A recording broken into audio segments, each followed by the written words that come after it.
content day is going to be a little different after this. After you watch this or after you listen to this, content day is going to hit a little different. Stuff you've been doing, you might have been wasting your time. I'm going to show you how your website is the key, helping you with the content ideas and how you can be distributing this content to get the maximum return on that content, right? I'm CJ Williams, and this is the life of a video producer.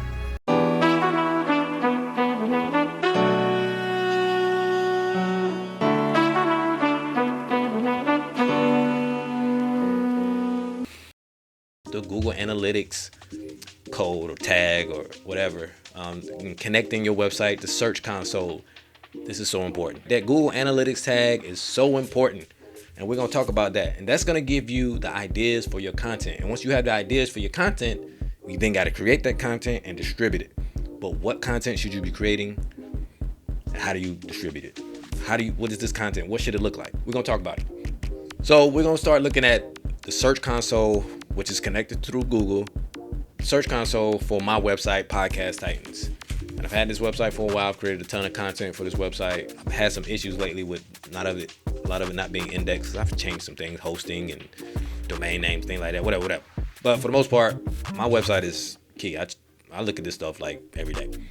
So the Search Console gives you the queries, top search queries for your website. These are the terms people are searching for. Like, these are what people are typing in to search and where your website is making impressions. So see over here is the number of impressions and clicks, which is 0. This is over a 28-day period. So they're searching for these topics here. My website, say for this term, best video podcast equipment, has appeared in 34 searches. Now, what page, I can go into detail about what page, how far down, or whatever. We don't do that right now. But having these search terms, knowing what people are searching for to have your website show up is important. Because if you know what these are, and these are something that you feel are what you're strong at, then you should probably create content around these topics. So I look at this, I see Charlotte Video Marketing, which is the main search term. Charlotte Video Marketing Services, strategy, all this stuff. But another thing I see up here is, and this is a simple one, can a video podcast help SEO? Now, this is a topic I feel strongly about. I consider myself an expert on this. I could produce content on that. I could write a blog post. I could have AI help me, or I can do it myself. For something like this, I'll probably do it myself because of the experiences I have and how I feel about this topic. I would probably write this out myself. But you can use AI to help you out as much as you want, or maybe not at all, to help you write a blog post. For some examples of a blog post, it might be as simple as this. Can a video podcast help with SEO? That might be the title. It might be, here are 5 ways a video podcast can help with your SEO. Something like that. But I start with an article, a blog post. This is something that's obviously going to be connected to in my website. So with that, hopefully, as people search for that more, this will push my website a little bit higher. Now, there's a lot of things that go into SEO, but this helps. Having the actual content helps. So that's that. So I got a blog post.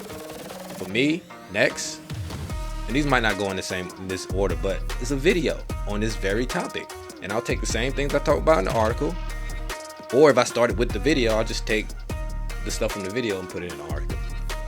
But I'll start the same stuff I put in the article. If I got 5 ways a video podcast, this video is going to be broken down with 5 ways a video podcast can help with SEO. So now I got some longer form content on YouTube.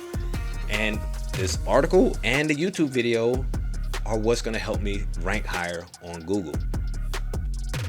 And I haven't said anything about social media yet, and that's intentional. All right, so we got the blog post, we got the article, we got the the YouTube video. Where can I go with this next? For me, it would be, depending on how long that video is and how long I spoke on it.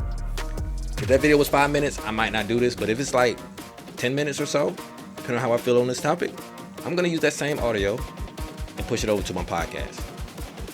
This audio is going to become another source of discoverability for me. I'm going to have the show notes. The show notes is going to have the keywords, that search term in there a few times. It's going to be broken down. It's this same stuff from the video. It's the audio. I'm going to use that.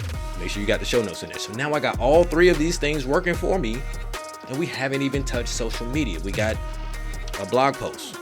We got the video. We got the audio on the podcast. We got that. What's next?